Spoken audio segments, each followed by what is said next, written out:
Dwi Ariesta Wardani, pria 38 tahun dengan bobot 275 kg yang patah tulang kaki akibat terjatuh dari lift di rumahnya pada Sabtu lalu, telah menjalani operasi dan kini telah dipindah ke ruang ICU ke ruang perawatan Galunggung Rumah Sakit Saiful Anwar Malang. Korban saat ini tengah melakukan observasi untuk menjalani operasi lanjutan.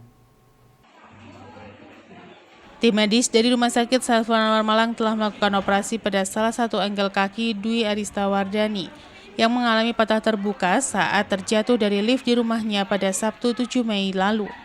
Setelah menjalani operasi, korban langsung dipindahkan ke kamar ruangan perawatan Galunggung Rumah Sakit Saiful Anwar Malang. Warga perumahan Arjowinangun ini saat ini tengah dalam pengawasan tim medis RSSA Malang. Dr. Agung Rianto Budi Santoso mengatakan sejak menjalani operasi pada Senin lalu, kondisi korban baik dan saat ini korban dipindahkan ke ruang inap Galunggung. Ditambahkan oleh Dr. Agung bahwa dari hasil observasi, korban mengalami patah tulang pada engkel kedua kakinya dan juga lututnya. Di engkel kaki kirinya mengalami patah terbuka sehingga tim medis melakukan operasi terlebih dahulu. Selain engkel, kakinya patah, lutut korban juga patah, sehingga perlu dilakukan operasi. Namun operasi pada lutut korban masih menunggu kondisi korban stabil. Sebelumnya pada Sabtu lalu Dwi Ariesta Wardani terjatuh dari lift rumahnya. Ia pun kemudian dievakuasi ke Rumah Sakit Saiful Anwar Malang oleh petugas PKM Kota Malang menggunakan mobil pickup. Jadi sebenarnya sekarang kalau yang pada saat awal kita masukkan ke ruang ICU karena memang kondisinya kita harus observasi secara mendalam. Tapi mulai hari Senin kemarin pasien sudah kembali ke ruangan biasa, ruangan reguler. Sampai saat ini kondisinya stabil. Tekanan darahnya 130/80 masih normal. Cuman yang sekarang kita mau evaluasi adalah karena ini pasien overweight, kita observasi untuk laboratorium.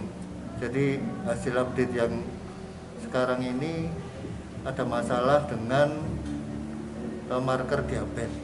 Jadi nanti rencana kita akan konsulkan ke penyakit dalam karena kalau kita melakukan terapi kepada pasien, kita secara holistik memeriksa semua kondisi yang kemungkinan bisa terjadi. Jadi pada saat datang pertama ada patah tulang terbuka di engkel sebelah kiri. Jadi kita lakukan tindakan operatif untuk emergensinya, kita kembalikan posisinya, kita cuci biar nggak infeksi. Cuman ada masalah juga di lututnya.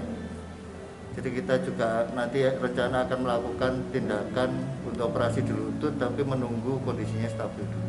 Mumpung ada di rumah sakit, nanti kita akan konfirm ke semua stakeholder sama seksi-seksi yang terkait. Jadi mulai untuk diabetesnya kita konsulkan ke penyakit dalam, untuk program gizinya kita nanti konsulkan ke instalasi gizi. Harapannya program untuk penurunan berat badan bisa dilaksanakan secara simultan di Saiful Anwar. Jadi untuk yang dialami pasien sebenarnya kalau ini kan masuk kriteria jatuh dari ketinggian. Jadi memang rata-rata yang bermasalah itu di engkel, lutut sama punggung biasanya. Nah pada pasien ini didapatkan masalah patah tulang di engkel kanan kiri sama di lutut. Iya, untuk di punggungnya alhamdulillah masih aman. Simon Alfredo melaporkan. Sempat dibersihkan pada tanggal 5 Mei lalu, jembatan penyeberangan orang atau JPO Jalan Merdeka Utara, Kota Malang kembali kotor. Kini jembatan tersebut dipenuhi kotoran kembali. Jembatan penyeberangan orang di Jalan Merdeka Utara, Kota Malang sempat dikeluhkan masyarakat karena kondisinya yang rusuh dan bau saat dilintasi orang. Mendapat keluhan dari masyarakat pada tanggal 5 melalui Dinas Lingkungan Hidup, melakukan pembersihan dan mencuci jembatan tersebut dari sampah dan tumpukan kotoran manusia. Namun karena tidak adanya pengawasan, jembatan penyeberangan Kalun-Alun Kota Malang yang sempat bersih ini kembali dipenuhi kotoran manusia. Kondisi tersebut mengganggu pejalan kaki yang melintas di jembatan tersebut. Masyarakat berharap dinas terkait kembali melakukan pembersihan dan melakukan pengawasan, sehingga masyarakat tidak membuang sampah dan kotoran di jembatan tersebut. Dan masyarakat khususnya para pejalan kaki yang melintas merasa nyaman. Simon Alfredo melaporkan. Setelah sempat naik pada Lebaran, harga ayam potong di tingkat peternak mulai turun. Ongkos produksi yang masih tinggi seringkali berdampak pada kerugian dialami oleh para peternak, khususnya akibat kenaikan harga pakan yang seringkali tidak sebanding dengan harga jual. Saat ini harga ayam potong hidup di tingkat peternak masih relatif stabil. Beginilah yang sering dirasakan oleh para peternak ayam potong maupun ayam petelur. Turunnya harga jual daging maupun telur seringkali berdampak pada kerugian akibat harga jual tidak sebanding dengan biaya produksi. Anjloknya harga jual daging maupun telur ini sering terjadi dan dikeluhkan para peternak karena berdampak pada kerugian besar yang dialami dan bisa mengakibatkan peternak gulung tikar.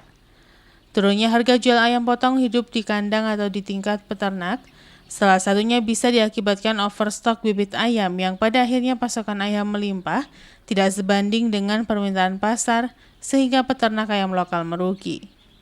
Saat ini harga daging ayam hidup di tingkat peternak relatif stabil pasca Lebaran, dan untuk bisa mencapai BEP harga jual harus di kisaran 25 ribuan per kilogram, agar biaya operasional bisa kembali dan petani tidak merugi. Seperti yang terlihat di salah satu peternak ayam jantan untuk kebutuhan konsumsi untuk pemeliharaan selama 2 bulan dan ayam jantan sudah siap ke pasaran. Saat ini harga ayam jantan sedang dalam kondisi lumayan bagus. Menurut salah seorang peternak di kawasan Dawu, Kabupaten Malang menjelaskan, kondisi kenaikan harga pakan yang belum dibarengi dengan kenaikan harga jual daging atau telur seringkali berdampak pada kerugian yang dialami peternak, khususnya para petani lokal dengan modal terbatas. Di lokasi kandang milik salah seorang peternak terlihat ribuan bibit ayam jantan potong untuk kebutuhan kuliner lalapan, masih dalam kondisi proses pembesaran dan harga saat ini masih relatif baik, di kisaran 36 ribuan per kilogram. Para peternak berharap harga jual ke depan bisa meningkat sehingga peternak tidak merugi, terlebih ketika harga jual pakan mengalami kenaikan. Harga ayam potong sekarang lambat laun udah turun, Ya, pelan-pelan turun. Tapi ya paling enggak BEP-nya sekarang ayam potong itu kalau nggak salah itu 37 saat ini dengan harga pakan. Ya, Itu paling standarnya paling segitu. ya. Untuk ayam pejantan Ya. mendekati naik. Sekarang harga 36 sampai 37. Di tingkat peternak Pak Budi ya. Tingkat peternak. Itu termasuk harga bagus itu kalau situ Pak.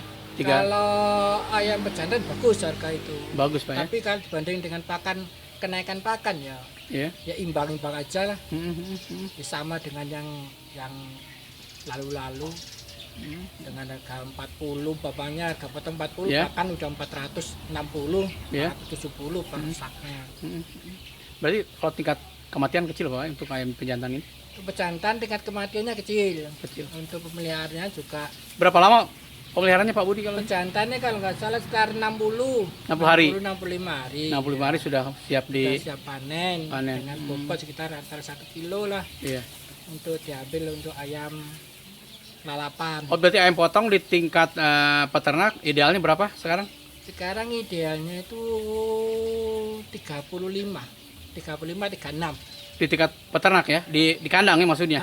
Di kandang harusnya itu. Oh lumayan tinggi ya? Tinggi sekarang dengan pakan yang lama 2 minggu sekali naik terus. Berarti di tingkat pedagang juga harga bisa relatif tinggi juga ya? Juga tinggi. Iwan Hikmawan melaporkan. Terima kasih Anda masih bersama kami Info 7 Malang Raya. Pasca Lebaran dan masih belum memasuki masa panen raya dan stok jeruk masih terbatas, membuat harga jeruk di tingkat petani mengalami kenaikan. Kondisi ini disyukuri para petani karena bisa sedikit membantu untuk menutupi biaya operasional, terlebih harga obat-obatan dan pupuk yang semakin tinggi. Panen raya jeruk yang tinggal beberapa bulan lagi dan saat ini stok jeruk siap panen masih belum melimpah berdampak pada naiknya harga jual jeruk di tingkat petani. Kondisi ini bisa membuat petani sedikit bernafas lega karena bisa membantu untuk menutupi biaya pengeluaran dan berharap harga bisa kembali naik atau tetap stabil. Tidak hanya itu, akibat faktor cuaca dan serangan hama berdampak pada berkurangnya volume dan kualitas hasil panen. Salah satunya serangan hama lalat buah yang membuat jeruk membusuk dan rontok. Menurut salah seorang petani menjelaskan, kondisi cuaca bisa mengakibatkan biaya operasional dan pengeluaran akan semakin bertambah, khususnya untuk obat-obatan, tetapi dengan harga jual saat ini biaya operasional bisa kembali.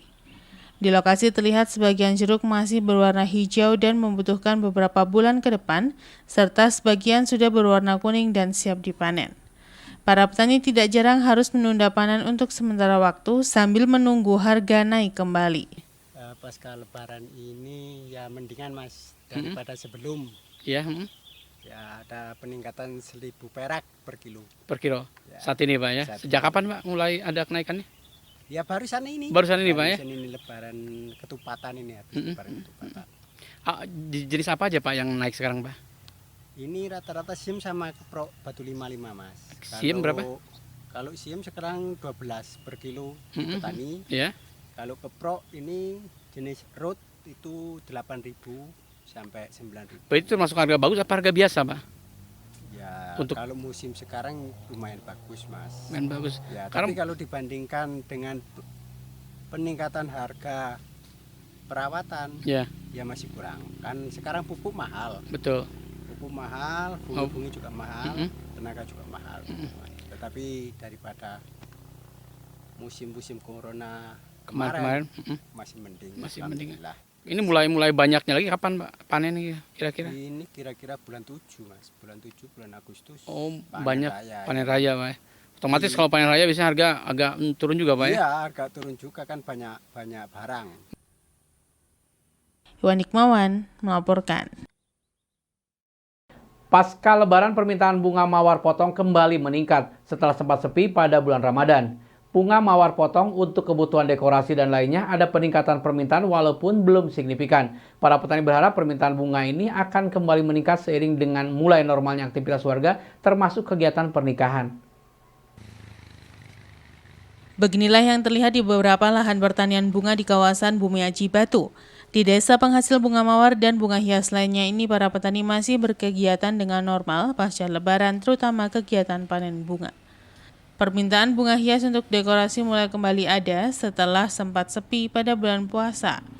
Walaupun belum signifikan, tetapi masih lumayan membantu untuk menutupi biaya operasional karena tingginya biaya obat-obatan khususnya ketika cuaca kurang mendukung. Sementara ketersediaan bunga ini juga masih lumayan banyak walaupun tidak melimpah akibat sedikit terkendala faktor cuaca. Menurut salah seorang petani mawar di kawasan Bumi Aji mengaku senang dengan mulai naiknya permintaan kembali bunga dan berharap ke depan permintaan bisa meningkat sehingga hasil panen bisa maksimal terserap ke pasar. Di lokasi terlihat petani juga sedang melakukan panen bunga mawar potong yang sebagian besar untuk dikirim ke luar kota, walaupun tidak sebanyak pada hari biasa.